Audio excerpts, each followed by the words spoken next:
지난 시간에 우리가 살펴본 것이 두 번째 유월절이었죠. 그죠? 네, 유월절의 의미가 단순히 옛날에 있었던 뭐 이스라엘 백성, 광야생활한 이스라엘 백성들에게는 뭐 1년 전이겠죠. 그죠? 2년 차니까. 1년 전에 있었던 그 유월절을 그냥 단순히 기념하는 것이 아닙니다. 유월절은 항상 우리의 삶에서 되풀이 되어야 함을 보여주는 것이라고 그랬습니다. 그래서 시내산에서 이제 출발하는 것. 그것도 이제 유월절이었죠. 그죠? 새 사람이 되어서 나아가는 것. 왜냐하면 지금 이스라엘 백성들은 그 하나님과 함께하고 있습니다. 그죠? 하나님과 함께하고 있고. 그래서 하나님과 함께하기 위해서는 옛사람으로서는 안 됩니다. 새롭게 거듭나야 되죠. 물론 이스라엘 백성들이 유월절 그 뭐 애굽에서 넣음으로써 이미 새 사람이 되었습니다. 이 홍해를 걷는 것 자체가 세례잖아요. 세례. 그리고 그 무교병을 먹은 것은 애굽의 모든 교훈을 버리는 것이라 했습니다. 그죠? 대신에 시내산에서 새로운 누룩을 받잖아요. 율법. 그래서 옛 누룩은 버리고 새로운 누룩으로 이제 새 출발하는 입장에 있는 겁니다. 그렇지만 그 한번 목욕한 사람이라 하더라도 늘 손발을 씻어야 되듯이 계속 옛사람을 버리는 연습을 해야 되는 겁니다. 그 칭의가 계속 반복된다는 말이 아니고 성화죠, 성화. 그죠? 늘 우리가 뭐 그 그리스도를 믿고 회개를 했지만 그래도 계속 회개를 해야 되잖아요. 한 번 회개했으니까 회개할 필요 없다 이렇게 하면 안 되잖아요. 그죠? 그렇게 하면 이단입니다. 그죠? 우리가 뭐 회개를 하고 그리스도인이 되었지만 그래도 우리는 계속 회개를 해야 됩니다. 그것과 마찬가지죠. 이스라엘 백성들이 출애굽했지만 그래도 계속 그 출애굽은 삶에서 반복이 돼야 됩니다. 옛사람을 계속 버리는 연습을 해야 됩니다. 그것이 두 번째 유월절을 지키는 의미라고 그랬습니다. 그리고 오늘 이 10장이 이어지는데 10장은 이제 이스라엘 백성들이 그 출발을 하죠. 그죠? 출발하는데 그 사인이 있습니다. 그들이 출발하도록 하는 그 표가 있습니다. 그게 무엇입니까? 첫 번째로 불기둥과 구름기둥. 그래서 불기둥과 구름기둥이 떠오르면 출발을 했습니다. 그것이 무엇이죠? 시각적인 거죠. 보고 있다가 불기둥과 구름기둥이 떠오르나 안 떠오르나 보고 있다가 딱 떠오르면 가는 겁니다. 이 시각적 표시입니다. 그리고 또 한 가지가 뭡니까? 나팔이죠. 나팔. 나팔이 딱 나옵니다. 나팔은 청각적인 신호죠. 그래서 나팔이 불면 하나님께서 나팔을 불면 제사장들이 나팔을 불면 그때 그들이 또 떠나야 합니다. 이게 시작적이고 청각적이고 이게 여러분 뭔가 좀 연결이 되는 것 같지 않습니까? 시각적인 이게 그러니까 이스라엘 백성들이 지금 그 전쟁을 하고 있는데 전쟁이라는 것이 예배의 전쟁이라는 사실을 알아야 됩니다. 예배의 전쟁. 이스라엘 백성들이 예배를 잘 드리면 이깁니다. 예배에 실패하면 실패합니다. 그래서 다윗과 솔로몬 시대에 이스라엘 백성들이 가장 강력했죠. 이스라엘 왕국이. 그죠? 솔로몬 이후로부터 나라가 차츰 이 영광이 기울기 시작하는데 그 이유가 뭐죠? 예배에 실패했기 때문에. 하나님을 떠났기 때문에. 그래서 가장 중요한 것이 예배라는 사실. 그것을 이 가나안 땅에 들어가기 전부터 하나님께서 이렇게 보여주시는 겁니다. 그래서 시각적인 표지 그리고 청각적인 표시. 그 예배의 어떤 요소들입니까? 성례와 말씀, 그죠? 들리는 말씀, 설교, 그리고 보이는 말씀, 성례. 이 두 가지가 예배의 요소로서 등장하는 겁니다. 그리고 또 한 가지가 뭐냐 하면 기도입니다. 기도. 이게 이 나팔에서 그 기도를 볼 수 있거든요. 자, 8절 한번 보십시오. 9절 한번 보십시오. 9절.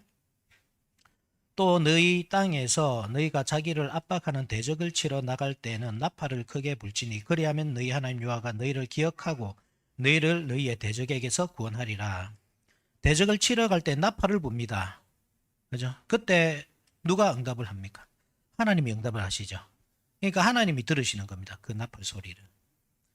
그리고 10절도 보십시오. 또 너희의 희락의 날과 너희가 정한 절기와 초하루에는 번제물을 드리고 화목제물을 드리며 나팔을 불라. 그로 말미암아 너희의 하나님이 너희를 기억하리라. 나는 너희의 하나님 여호와니라. 하나님이 들으시죠. 그러니까 나팔은 양방향입니다. 한편으로는 그 백성들이 듣습니다. 모일 때 듣고 또 전쟁하러 나갈 때 듣고 듣습니다. 또 한편으로 하나님이 들으십니다. 전쟁하러 나갈 때 나팔을 불며 하나님께서 언약을 기억하시고 대신 원수들과 싸워주십니다. 그리고 절기들을 지킬 때 나팔을 불며 하나님께서 들으시고 그들에게 이제 복을 주시겠죠. 그죠? 그 예배를 받으시고 복을 주시고 하시겠죠. 양방향입니다. 나팔이 왜 그러냐면 나팔이 상징인 것이 하나님의 말씀이거든요.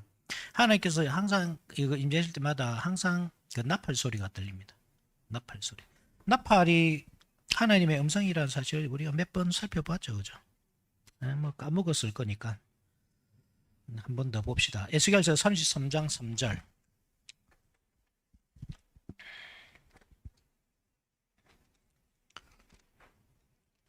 에스겔 33장 3절. 이거는 뭐 찾아보지 마시고 길니까 읽지 맙시다. 이게 무슨 내용이냐 하면 이제 에스겔 선지자 이게 뭐냐 경계를 쓰는 자입니까? 그죠? 나팔 소리를 그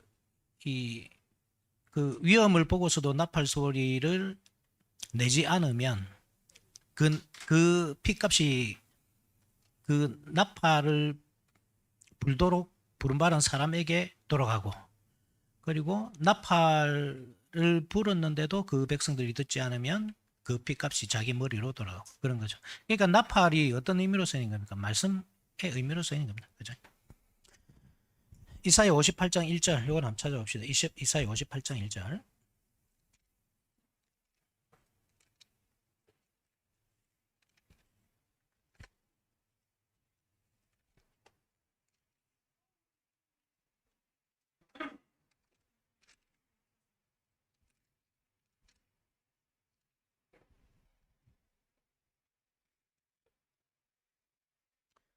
자, 같이 한번 읽어볼까요? 58장 1절 시작.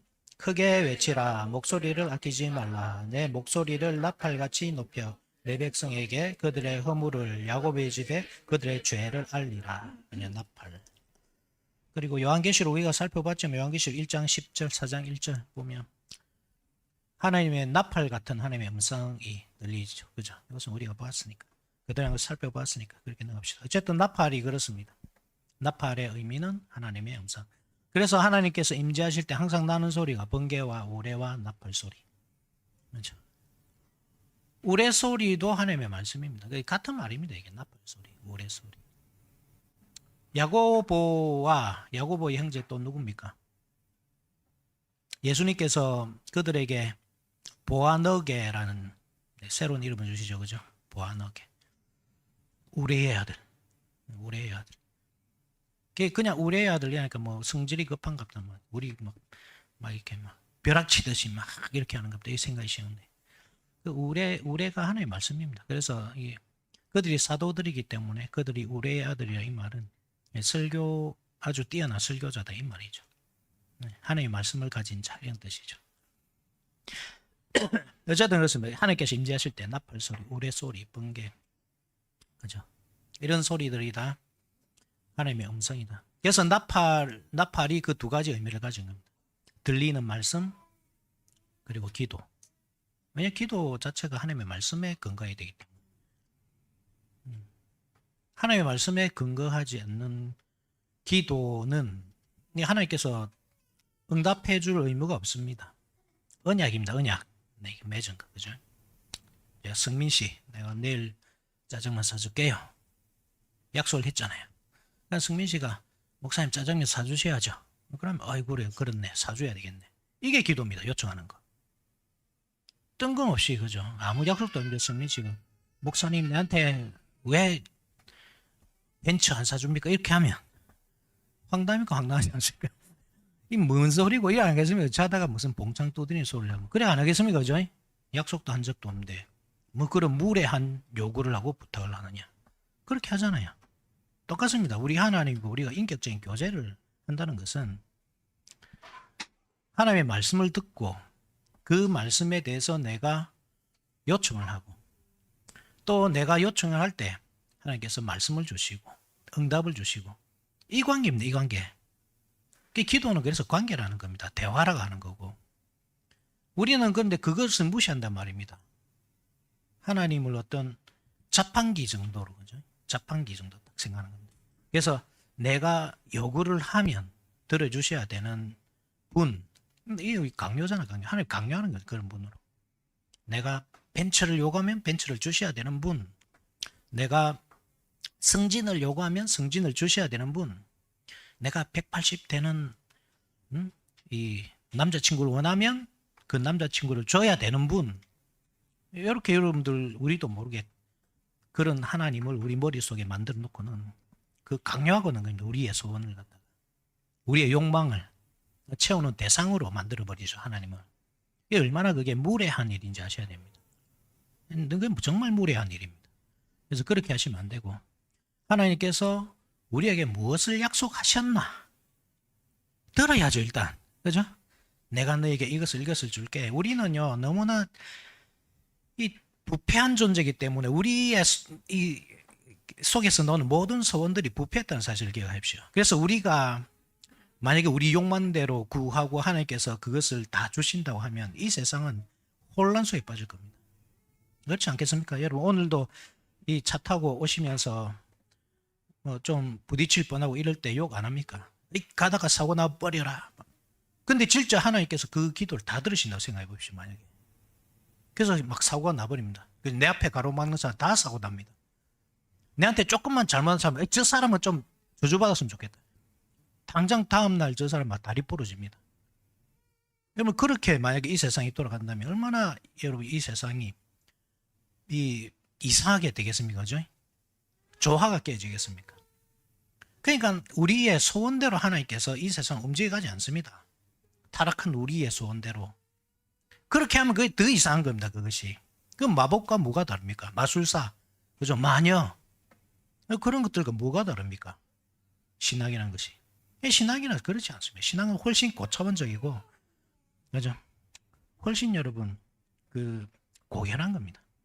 그런 하찮은 이 이방 종교와 비교할 수 없는 것입니다. 그 사람들은 그런 것을 요구하겠죠. 그런데 신앙인들은 그것을 요구하지 않습니다.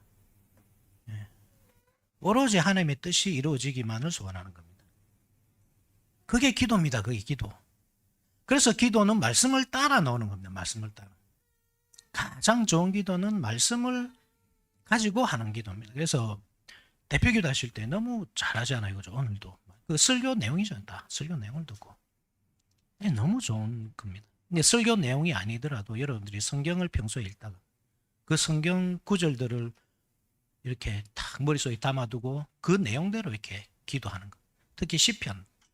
얼마 다 기도입니다. 150편이. 그죠? 그 내용들을 여러분들 머릿속에 담아두고 하나님께 그 내용을 구하는 것. 그것이 기도입니다. 찬송도 다르지 않죠. 찬송도 결국 기도거든요. 그 내용으로 하나님을 자유하는 거잖아요. 말씀으로. 그래서 한번 보십시오. 여기에 뭐가 나옵니까? 말씀이 나오고 들리는 말씀, 보이는 말씀, 시각적인 그죠? 말씀, 성례가 나오고 그리고 기도가 나오죠. 이게 예배의 3요소입니다. 전체 뭐 예배에 여러 가지가 있죠. 그 외에도 헌금도 있고 성대 교제도 있고 여러 가지 있지만 이 기본 틀이 이 세 가지입니다. 말씀과 성례와 기도입니다. 고대로부터 이 세 가지 틀에서 예배가 드려졌고 조금씩 변형된 겁니다. 여기서부터 말씀과 성례와 기도로부터. 이 성경을 연구하는 신학이 계속 발전하면서 그게 더해지는 겁니다. 말씀과 성례와 기도가 예배의 틀이지만 헌금도 예배 요소다 이렇게 나오는 겁니다. 후대의 신학자들이 보면서 찬송도 예배 요소다 이렇게 나오는 겁니다. 기본 틀은 말씀과 성례와 기도입니다. 우리 성경 말씀 한번 찾아봅시다. 사도행전 2장 42절. 사도행전 2장 42절.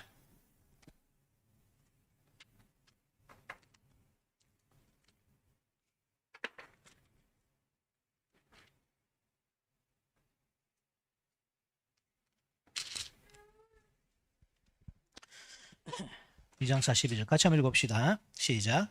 그들이 사도의 가르침을 받아 서로 교제하고 떡을 떼며 오로지 기도하기를 힘쓰니.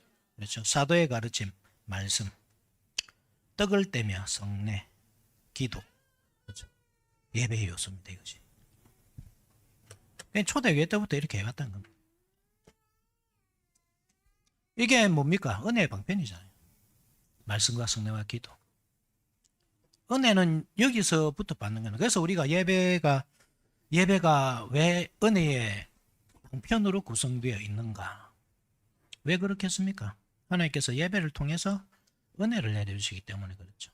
우리가 예배를 통해서 기대하는 것이 그렇잖아요. 예배를 통해서 기대하는 것은 은혜. 그렇죠. 은혜를 기대합니다. 하나님은 그 기대에 부응하셔서 우리에게 은혜를 내려주십니다. 무엇을 통해서? 은혜의 방편들을 통해서. 그래서 은혜의 방편들이 은혜의 방편이기도 하지만 예배의 구성 요소도 되는 겁니다. 이것이. 자, 이스라엘 백성들이 뭐 하고 있습니까? 그래서 지금 광야 생활이 뭡니까? 결국 예배입니다. 예배. 예배입니다. 예배. 광야 생활. 그래서 광야 생활이 고달프지만 이 고달픈 이 광야 생활이 너무나 사실은 은혜로운 시간인 겁니다. 자, 마지막 절기가 뭐죠? 절기들 중에 마지막 절기가 초막절입니다. 그죠? 초막절. 7번째 절기가 초막절입니다. 초막절이 왜 마지막에 있을까요?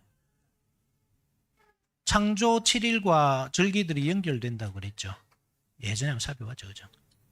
안식일은 첫째 날, 빛의 하나님께서 오시는 날이기 때문에 빛의 날. 지난주에 뭐 조금 살펴봤지만 그렇잖아요. 두 번째 절기 6월절. 6월절은 하늘의 물과 땅의 물이 나누어지는 날.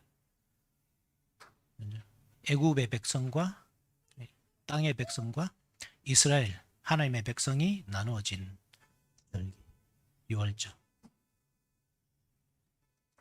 그리고 세 번째가 초실절. 그죠?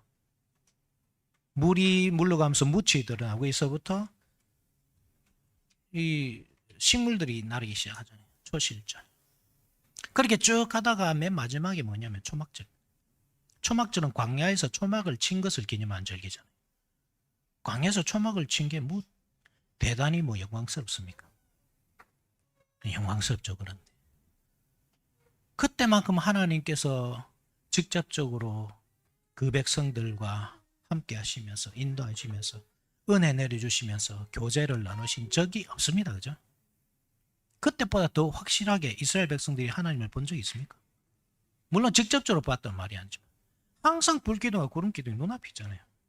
그것만 보면 하나님이 저기 계시다 딱 알 수 있는 거잖아요. 우리가 은혜의 시대를 살아가지만 그게 있습니까? 우리에게 불기둥 구름기둥이 있습니까? 만약에 불기둥과 구름기둥이 주일마다 여기 내려오죠. 만나가 여기 천장에서 뚝뚝뚝뚝 떨어지고 메추라기가 갑자기 창문으로 들어와가지고 여러분들 입속에 싹싹싹 들어. 주일은 뭐 치킨이 아니라 메추라기 튀김 먹는 날 뭐 그렇게 하면 훨씬 여러분들 신앙이 뭐 자랄 것 같지 않습니까? 안 그렇습니까? 그런 기적들이 매주 일어난다면 물론 그것보다 더 큰 우리는 영광을 보고 있지만 하나님 예수 그리스도의 영광을 보지만 그렇지 않습니까? 그런데 이스라엘 백성들이 그랬다니까요. 네. 늘 기적과 함께 살았습니다. 그것을 기념하는 절기죠. 창조 7일과 연관됩니다. 창조 7번째 날은 무엇이 있었습니까? 안식. 그렇죠? 초막절은 안식입니다. 안식. 이상하죠, 그죠? 광야 생활인데 안식입니다. 광야 생활.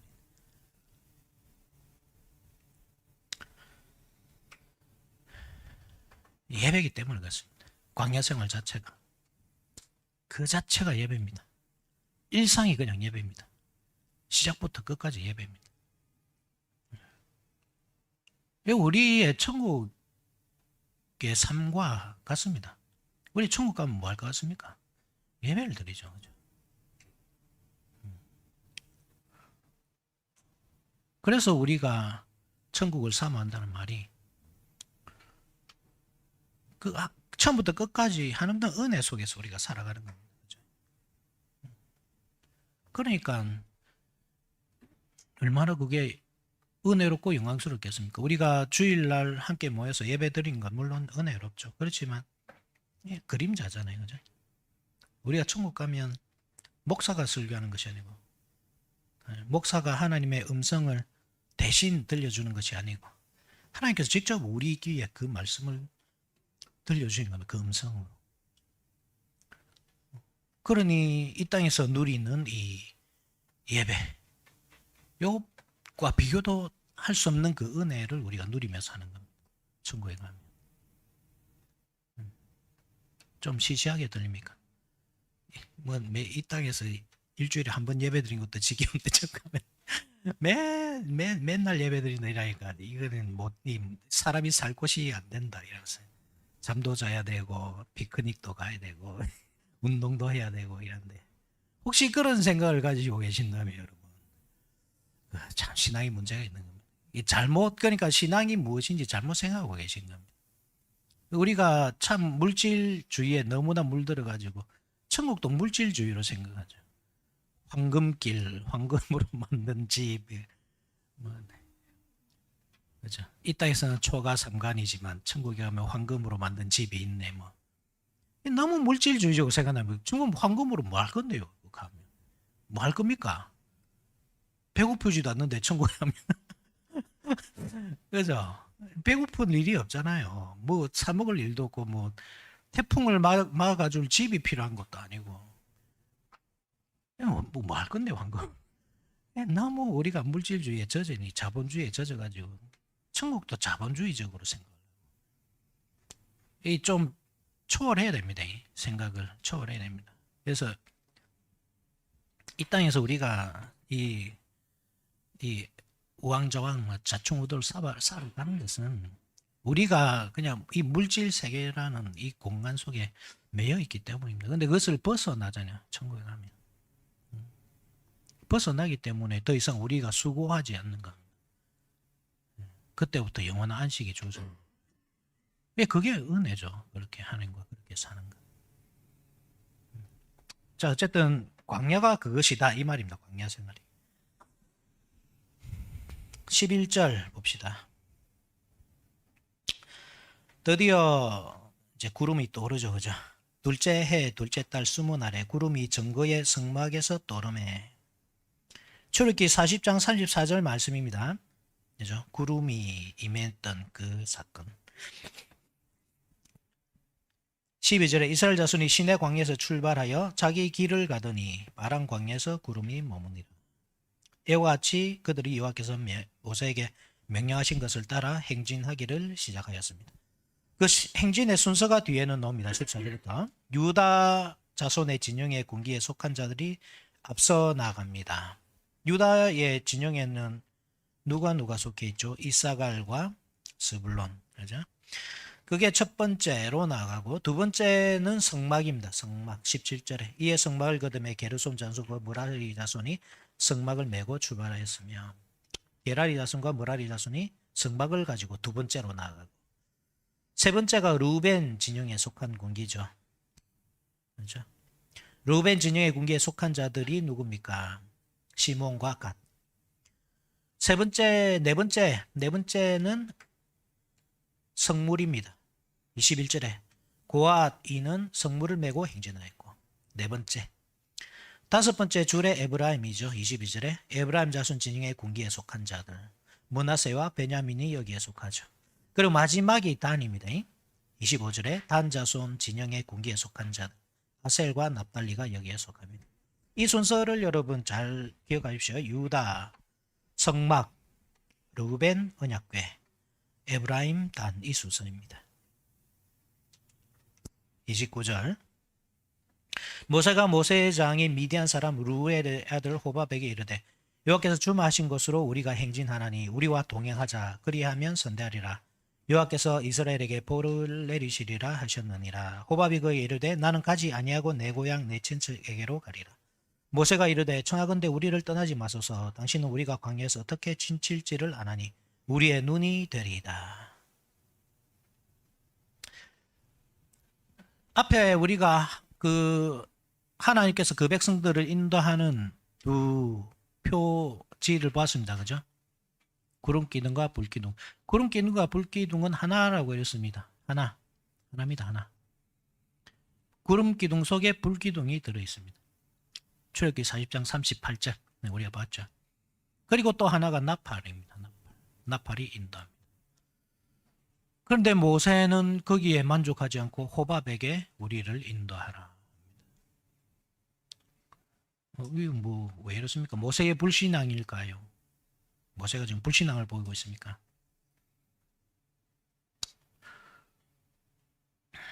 이 호밥은 사실 신앙이 아주 깊었던 그런 사람이라기보다 이 사람은 지혜가 있는 사람이죠. 이 광야에서 어떻게 살아야 되는지 잘 아는 사람이었습니다. 그래서 모세에게 많은 조언을 해주던 사람이었습니다.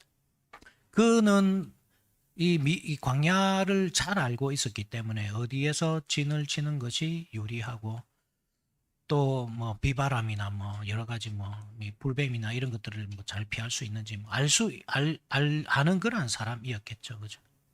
어쨌든 옛날에 베어 그릴스죠. 베어 그릴스 합니까? 내만 또 아는 거 아이가.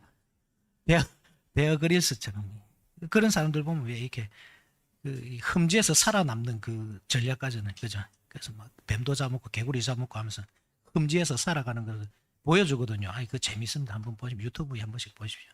안 봐도 됩니다. 또 목사 말한다 또 하나씩 찾아볼까.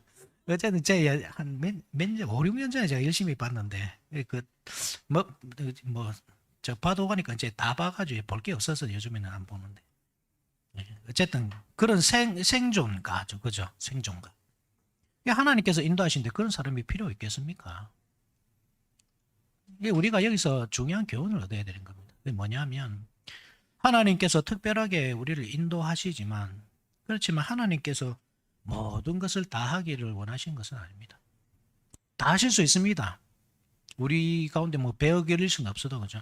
승민 씨에게 딱 지혜를 줘가지고 갑자기 승민 씨가 막 텐트도 잘 치고 막 물도 찾고 막 뱀도 잡아가 구워주고 막 할 수 있게 하게 지혜를 줄 수 있잖아요. 브살렐과 올리압에게 지혜를 주셔가지고 성막과 기물들을 만들게 하시잖아요. 그죠? 그냥 얼마든지 하실 수 있지만 그렇게 하지 않는 겁니다. 그렇게 하지 않고 기존에 지혜가 있는 기술이 있는 그 사람들을 쓰는 겁니다. 하나님께서. 이게 하나님께서 일하시는 방법이라는 사실을 아셔야 됩니다. 그래서 여러분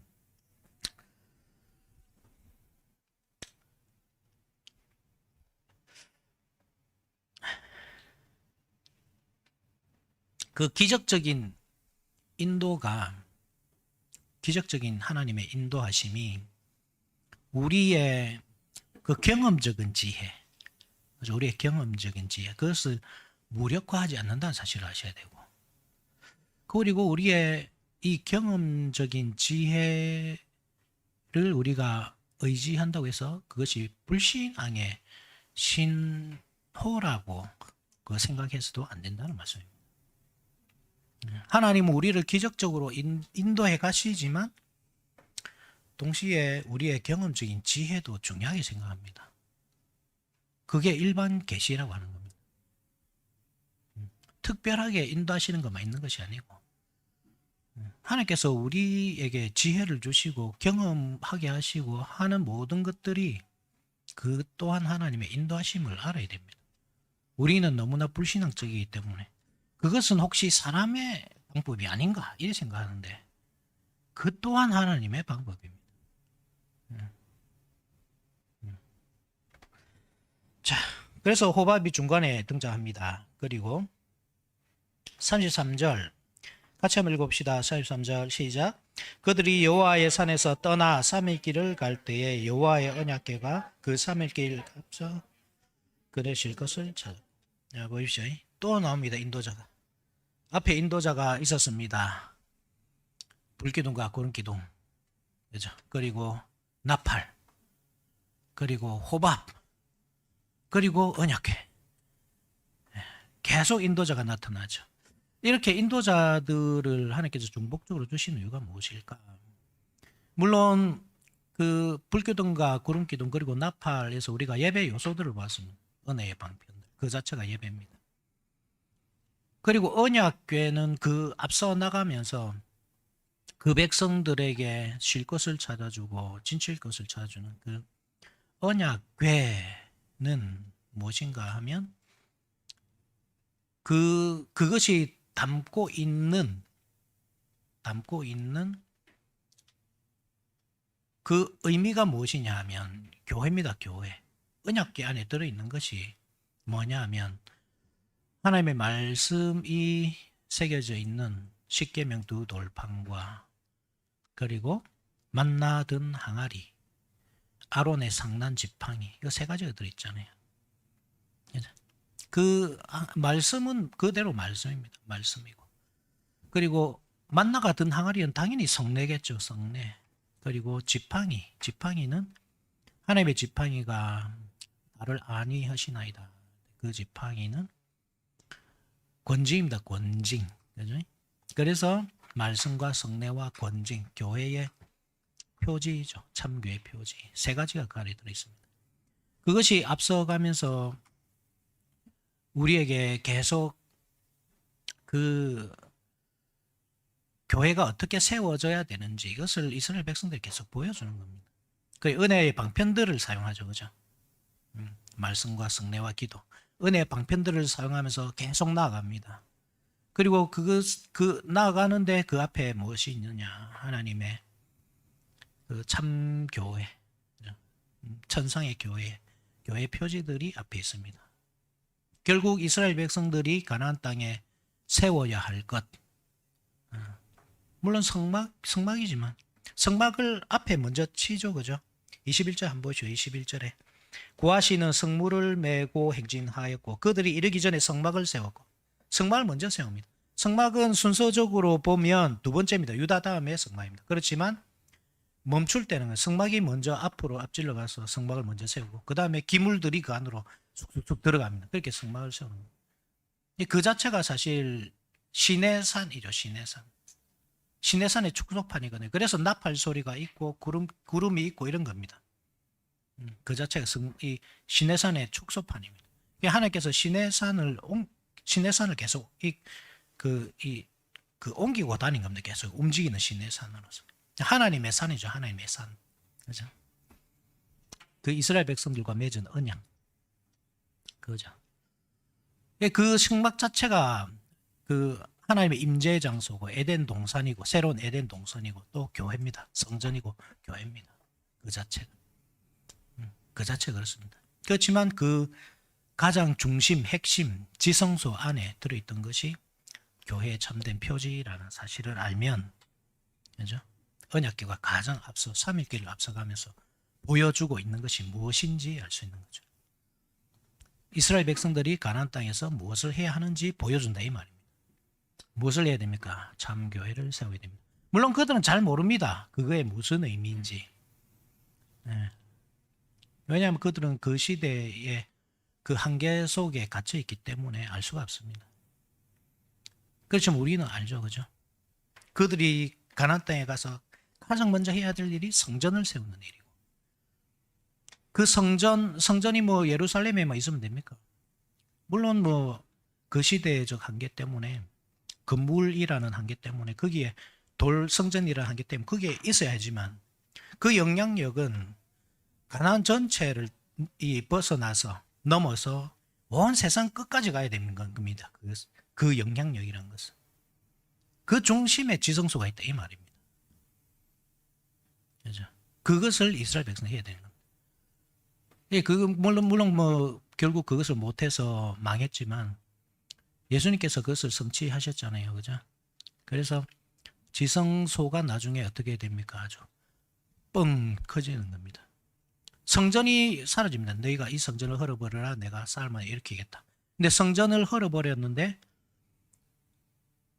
그래서 다시 뭐 이 성소가 있고 지성소가 있고 뭐 외소가 있고 내소가 있는 그런 성전이 물리적인 성전이 세워졌느냐? 그렇지 않단 말입니다. 아예 통째로 지성소가 이 땅에 내려온 겁니다. 그게 이 요한계시록 21장에 나오는 하늘에서 내려온 새 예루살렘이라 그랬죠. 그죠? 한 번 더 봅시다. 긴가민가 하고 계신 분들이 있으니까 계속 우리가 확인해야 됩니다. 그죠? 그래야 이해합니다. 저도 긴가민가 하면서 계속 뭐 그렇게 체계를 잡아왔으니까 뭐 여러분들도 그럴 겁니다. 21장 16절 한번 보죠. 16절 보시면 됩니다. 21장 16절. 여기는 좀 여러분들이 별표를 좀 해놓으시면 되겠습니다. 그래서 긴가민가 할 때마다 찾아보십시오. 자, 16절 같이 읽어봅시다. 시작. 그 성은 네모가 반듯하여 길이와 너비가 같은지라. 그 갈대자로 그 성을 청량하니 12,000스다단이요. 길이와 너비와 높이가 같더라. 길이와 너비와 높이가 같은 정육면체는 지성소밖에 없다고 말씀드립니다.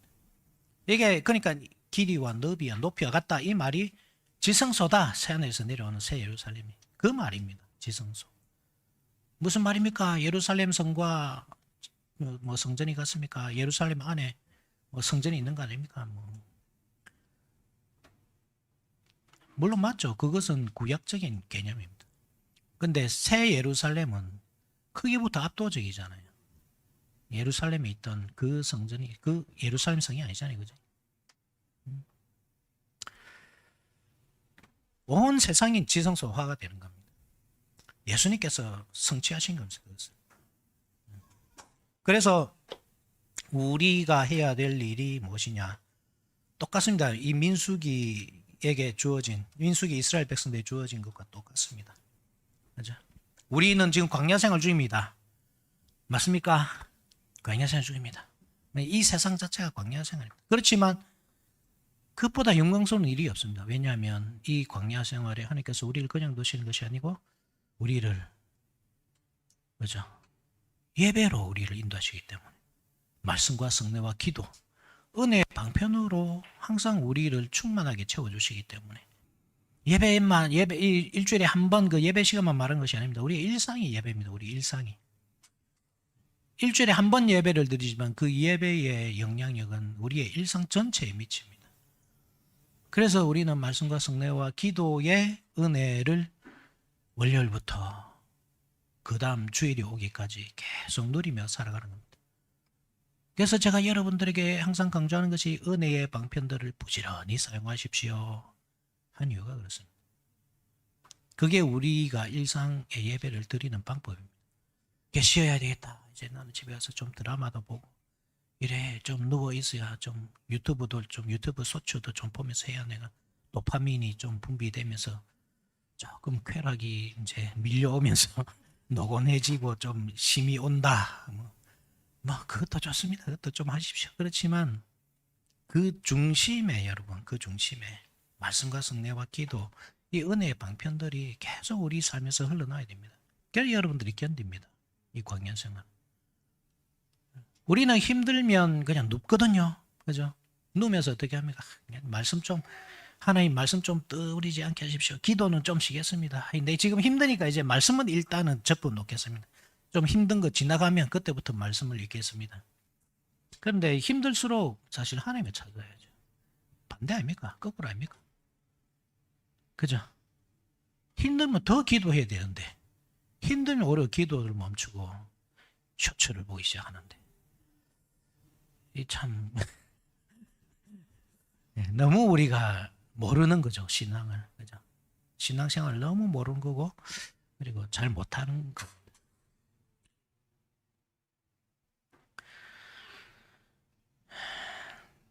자, 그렇습니다. 그래서 우리의 삶이 그렇다고 할 때 항상 우리 앞에는 뭐가 있습니까? 우리가 그 은혜의 방편을 쫓아서 쭉 따라가면 그 앞에는 항상 교회의 참된 표지가 보이는 겁니다. 그것은 우리의 목표가 무엇인지 분명하게 보여주죠. 교회를 세우는 겁니다. 교회를 세우는 것, 우리 김해개혁 장로교회를 저기 어디 한 10,000평 부지 사가지고 크리스탈로, 그죠? 그렇게 10,000명 들어가 있자, 뭐 이 말이 아닙니다. 여러분들이 은혜의 방편들을 부지런히 사용하셔서 은혜의 강에서 막 수영하고 노는 것, 그죠? 그것이 여러분 교회를 세우는 겁니다. 여러분들이 내일 직장에 가가지고 그리스도인답게 사는 것, 그것이 교회를 세우는 겁니다. 그 일을 하셔야 됩니다.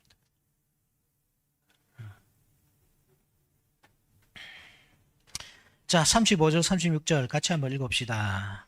35절, 36절 시작. 괴가 떠날 때에는 모세가 말하되 여호와여 일어나사 주의 대적들을 흩으시고 주를 미워하는 자가 주 앞에 도망하게 하죠 하였고, 괴가 쉴 때에는 말하되 여호와여 이스라엘 종족들에게로 돌아오소서 하였더라. 아멘. 자, 주기도문 하시면서 마치도록 하겠습니다.